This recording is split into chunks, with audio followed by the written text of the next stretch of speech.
In the middle of a snowstorm, a black woman saw a white teenage girl at a busted bus stop, barely conscious, holding a newborn like the world might end right there on that frozen sidewalk. And without asking a single question, she just opened her car door. She didn't care about the story, not then. She just knew what cold could do and what it meant to be left behind. But what started as a simple rescue in that bitter Georgia winter became something deeper, a quiet kind of miracle that rewrote both their lives, broke the silence around old wounds, and built a bond that made the word family mean something new. You ever had a morning where the world just slows down and every breath feels heavy? That's what it was like. December, cold as regret.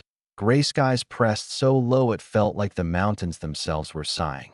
Highway 49 was empty except for Loretta Mayfield's old pickup, rumbling through Monroe County, heat barely working, radio mumbling about the worst storm in a decade.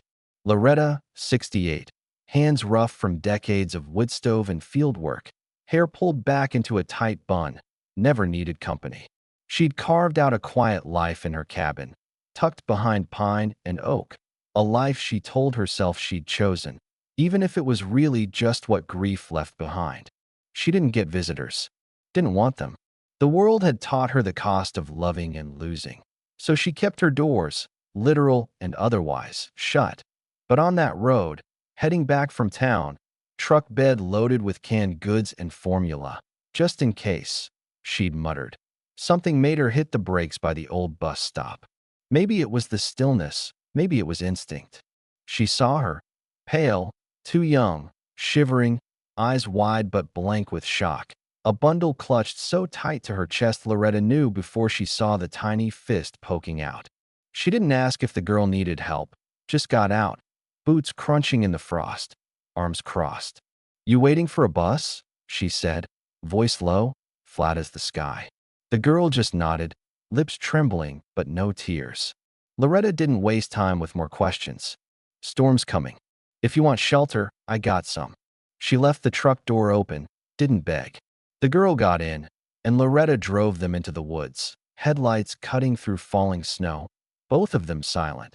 The only sound the baby's faint, sleepy fuss. When they reached the cabin, the world was already turning white, the porch light blinking like it wasn't sure it should bother. Loretta unlocked the door, let the girl in, and moved through her routines, putting away groceries, lighting the fire, handing over a mug of chamomile without a word. The girl, still shaking, curled on the couch, baby wrapped in a worn towel Loretta handed over.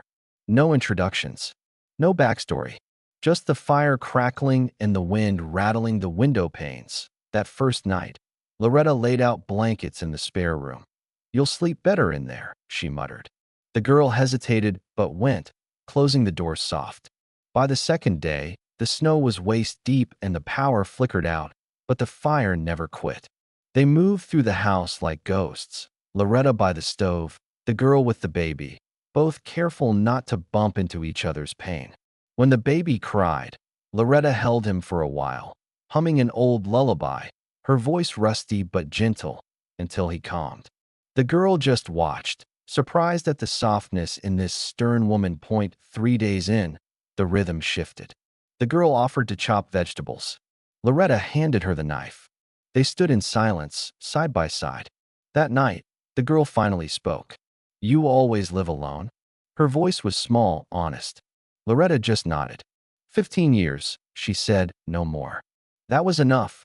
Later, the girl's story came out, slow, halting, voice cracking like ice on a branch. One mistake.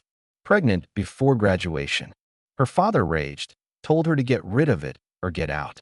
Her mother just cried, and friends vanished like mist. "I didn't want to give him up.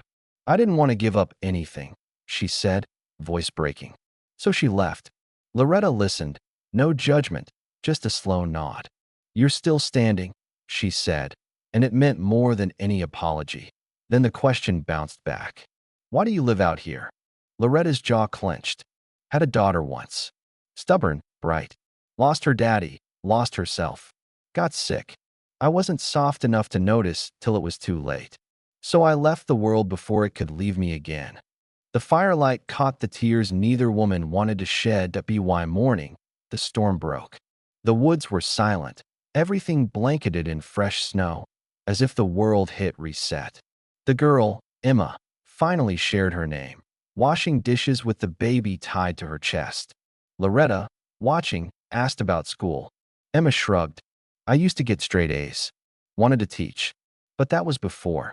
Loretta said, before isn't dead, it's just sleeping.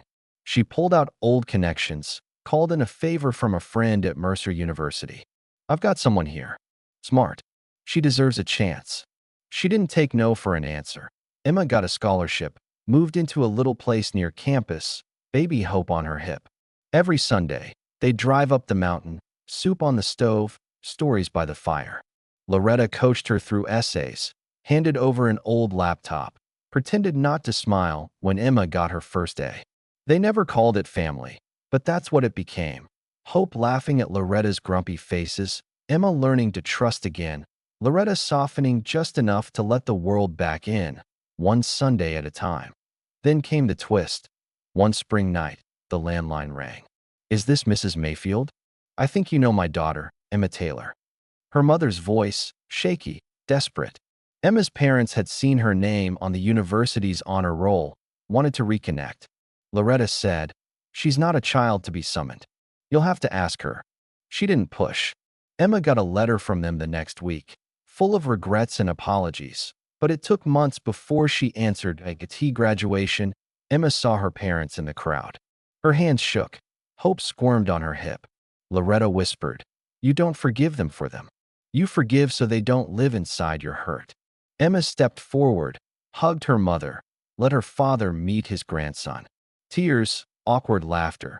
But it wasn't the ending. It was just a chapter. Emma chose not to go back home. She built her own, with Loretta, with hope, with the stubborn resilience of someone who's been to the edge and made it back. They bought a little house near the university, painted it cream with green shutters, filled it with books and laughter, and a garden that always needed tending. Emma got her graduate degree, started a project helping other single moms get back on their feet. Loretta put her name on the research proposal. Emma Taylor and Loretta Mayfield, side by side. One night on the porch, Hope asleep across Loretta's arm, Emma leaned close and said, if someone wrote this down, no one would believe it.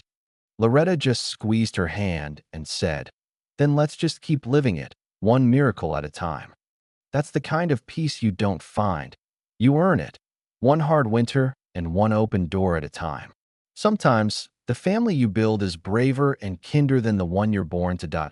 So if you've ever stood at the edge, lost and cold, and someone opened a door for you, or if you did it for someone else. Yeah, you know what I mean. I'd love to hear your thoughts. Share them below. What does family mean to you? When have you forgiven or been forgiven?